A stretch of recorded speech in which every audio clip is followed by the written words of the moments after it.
አሁን ይሄን ጥያቄ ስንሰራ የምናደርገው ቶሎ ብለን ኢኩዌዥን ኢኳሊቲ ማለት ነው። ሁለት ኢኩዌዥኖች እኩል ለመሆን ይሄኛው ሳይድ እና ይሄ ሳይድ እኩል ለመሆን ኤክስ ምን ይሁን የተባለው ኤክሶቻችን ላይ እየተካን ማወዳደር እንችላለን። አንድን ኔጌቲቭ አንድን ሁለትን እየተካን እያንዳንዱን ቼክ ማድረግ ይቻላል። ግን በጣም ጊዜ እሱ ስለሚፈጅ የምናደርገው ምንድነው እንደዚህ ፍራክሽን ካለ ቶሎ ብለን ፍራክሽኑን ማጥፋት ነው የመጀመሪያ ስቴፓችን።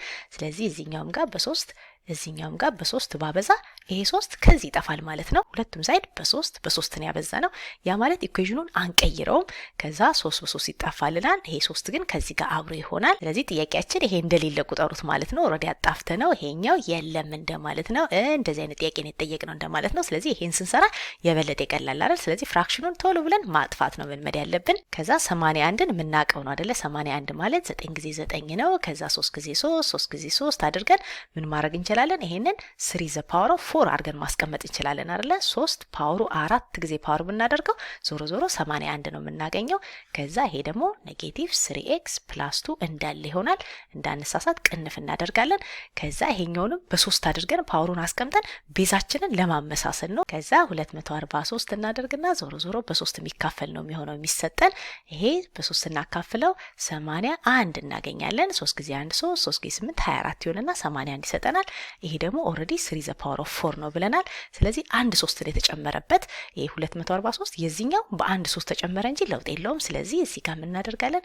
ይሄ ማለት 3 ዘ ፓወር ኦፍ 4 ሳይሆን 5 እንደማለት ነው።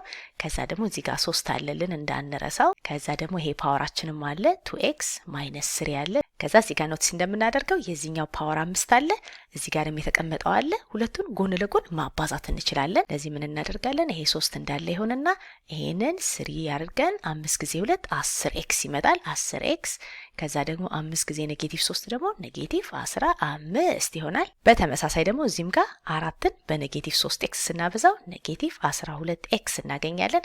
ከዛ 4ን ደግሞ በ2 ስናበዛው 8 እናገኛለን። አሁን ኦልሞስት እየጨረስን ነው። እዚህ ጋር 3 ነው፣ እዚህ ጋር 3 ነው። ይሄኛው ግን 3 ከምንል ይሄኛው ግሩፕ መደረግ ይችላል። አንድ አይነት ስለሆኑ በኤክስፖነንት ሩል ቤዛችን ይሄም 3 ከሆነ ቀጥታ እነዚህን መደመር ይቻላል አይደል? ይሄ ኤክስፖነንት ሩል ነው። ስለዚህ ይሄኛው ስንት ይሆናል? 3 ዘ ፓወር ኦፍ ይሄ 10x - 15 ላይ ይሄንን አንድ ስንደምርበት ፕላስ አንድ ማድረግ ስለምንችል አንድ ስንደምርበት 10x - 14 ይሆናል።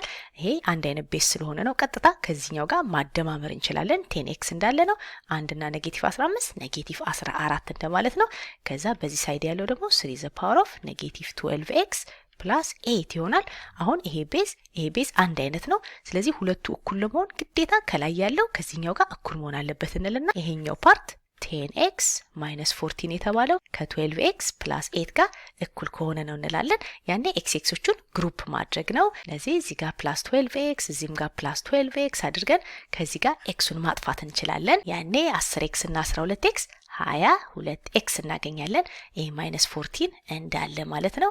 ከዛ እዚህ ጋር ደግሞ 8 ይቀረናል። ከዛ ደግሞ x ብቻውን እንዲቀርልን ይሄንን ኔጌቲቭ 14 ወደዛ መውሰድ እንችላለን።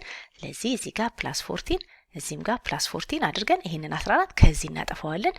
ያኔ 22x ብቻ ይቀረናል። ስለዚህ ይሄንን ስንጨርሰው ስንት እናገኛለን? 22x መሆን ያለበት ስንት ነው?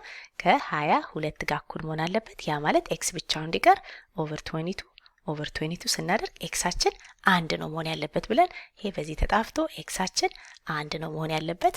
ከዛ ጊዜ ካለን ኤክስ ላይ አንድ አስገብተን ሁለቱ እኩል ይመጣሉ ወይ ብለን ቼክ ማድረግ እንችላለን። አሁን አጋጣሚ ኤ ላይ ተገኘ፣ ስለዚህ መልሳችን ኤ ይሆናል። አጋጣሚ ኤ ላይ ሆነ እንጂ አንዳንድ ጊዜ ይሄ አንድ መጨረሻ ላይ ሊሆን ስለሚችል እያንዳንዱን ተክተን መስራቱ ጊዜ ይፈጃል።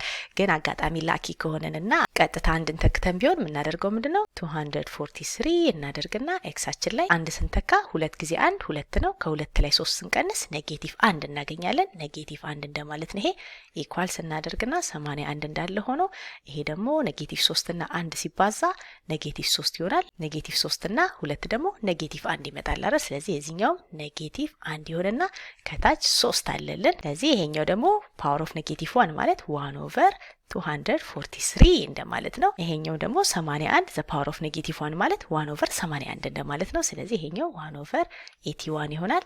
አብሮት ግን ከታች 3 አለ። ስለዚህ 81 በ3 ብናበዛ ዞሮ ዞሮ 243 እናገኛለን አይደል? ስለዚህ 1 ኦቨር 243 ይሄኛው 1 ኦቨር 243 እኩል ናቸው። ስለዚህ መልሳችን ትክክል ነው ብለን በዚህ ቼክ ማድረግ እንችላለን። ስለዚህ ስቴፓችን እንደዚህ አይነት ጥያቄ ሲሰጠን አይተነው ከባድ ነው ብለን ማሰብ ሳይሆን ሂንት ነው የሚሰጠን። በቃ እዚህ ጋር አሁን ይሄን ብቻ አይታችሁ እነዚህ በ3 የሚካፈሉ መሆናቸው ታውቃላችሁ። ከዛ መጨረሻ ላይ ሁሉንም 3 ዘ ፓወር አድርገን በሁለቱም ሳይድ 3 ዘ ፓወር ኦፍ የሆነ ኤክስ 3 ዘ ፓወር ኦፍ የሆነ ኤክስ አድርገን እንደዚህ አንድ አይነት ካደረግነው ሁለቱ እኩል ለመሆን ግዴታ የላይኛው ብቻ እኩል መሆን አለበት ብለን በኖርማል ኢኩዌሽን መስራት ስለምንችል ነው።